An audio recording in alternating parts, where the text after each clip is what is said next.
कृपया चैनल को सब्सक्राइब करें। धन्यवाद। आप सभी को चैत्र नवरात्रि की हार्दिक शुभकामनाएं। नवरात्रि के पावन व्रत को हिंदू धर्म में अत्यधिक महत्वपूर्ण माना जाता है। यह उत्सव माता दुर्गा की पूजा और उनकी 9 रूपों की आराधना को समर्पित है, जो नवदुर्गा के रूप में भी जाना जाता है। इस उत्सव के दौरान भक्त 9 दिनों तक व्रत रखते हैं, पूजा और आराधना करते हैं और मां दुर्गा की कृपा और आशीर्वाद की प्राप्ति के लिए प्रार्थना करते हैं। और इसी क्रम में नवरात्रि का दूसरा दिन बहुत ही महत्वपूर्ण और विशेष माना जाता है।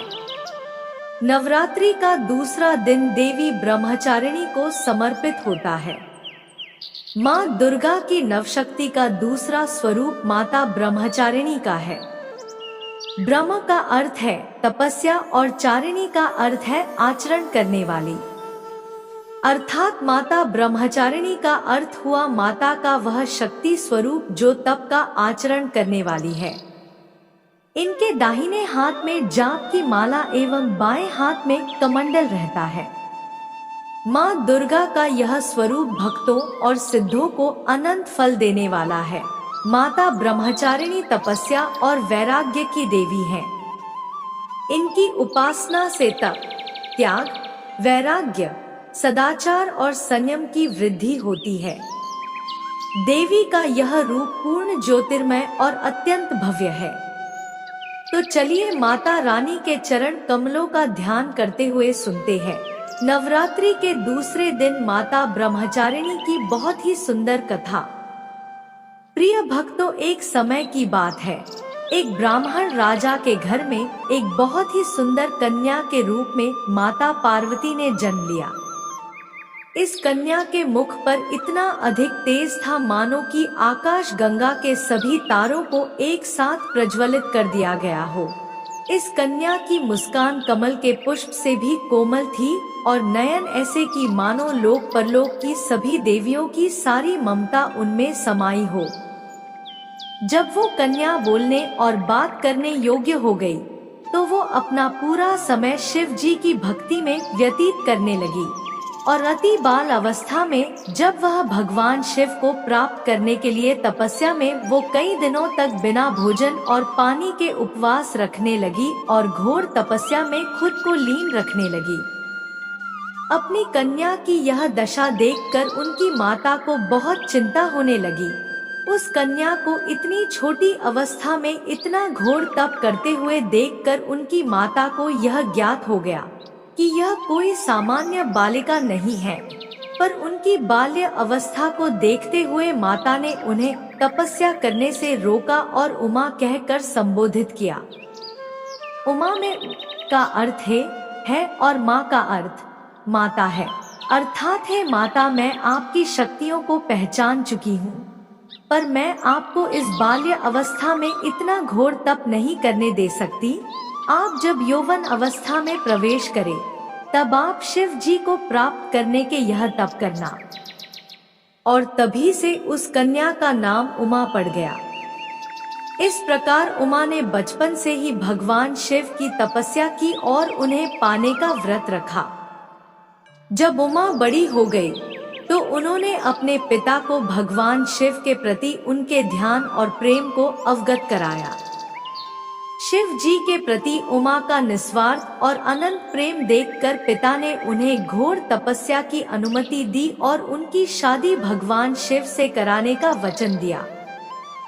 पूर्व जन्म में इस देवी ने हिमालय के घर पुत्री रूप में जन्म लिया था और इस जन्म में नारद जी के उपदेश से भगवान शंकर को पति रूप में प्राप्त करने के लिए घोर तपस्या आरंभ की। उमा के रूप में जन्म लेने के पश्चात इन्होंने शिव जी को पति के रूप में प्राप्त करने के लिए एक निर्जन वन में जाकर घोर तपस्या शुरू की। समय बीता और 1000 वर्ष तक इन्होंने केवल फल फूल खाकर बिता दिए और 100 वर्षों तक केवल जमीन पर रहकर शाक पर निर्वाह किया। इसके बाद कुछ दिनों तक कठिन उपवास रखे और खुले आकाश के नीचे वर्षा और धूप के घोर कष्ट सहे। माता उमा ने 3000 वर्षों तक टूटे हुए बिल्व पत्र खाए और भगवान शंकर की आराधना करती रहीं।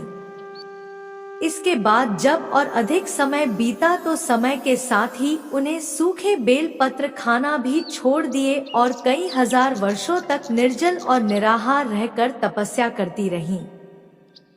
पत्तों को खाना छोड़ देने के कारण ही इनका नाम अपर्णा नाम पड़ गया। कठिन तपस्या के कारण देवी का शरीर एकदम क्षीण हो गया। इस कठिन तपस्या के कारण इन्हें तपश्चारिणी अर्थात ब्रह्मचारिणी के नाम से अभिहित किया गया।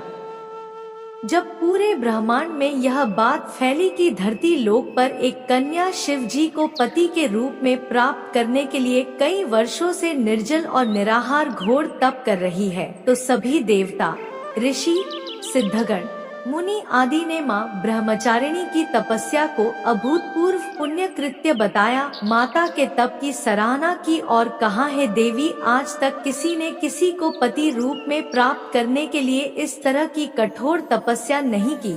यह तुम ही से ही संभव थी। तुम्हारी मनोकामना परिपूर्ण होगी और भगवान चंद्रमौली शिवजी तुम्हें पति रूप में प्राप्त होंगे। आपकी तपस्या अब पूर्ण हुई, अब आप इस घोर तपस्या को छोड़कर घर लौट जाओ। माता ने कहा, जब तक स्वयं शिव जी मुझे अपनी अर्धांगिनी बनने का आशीर्वाद नहीं देते मैं यह तपस्या नहीं छोड़ूंगी। तब भगवान शिव ने माता की घोर साधना को देखा और उनकी अद्भुत तपस्या को प्रसन्न होकर उनके सामने प्रकट हुए।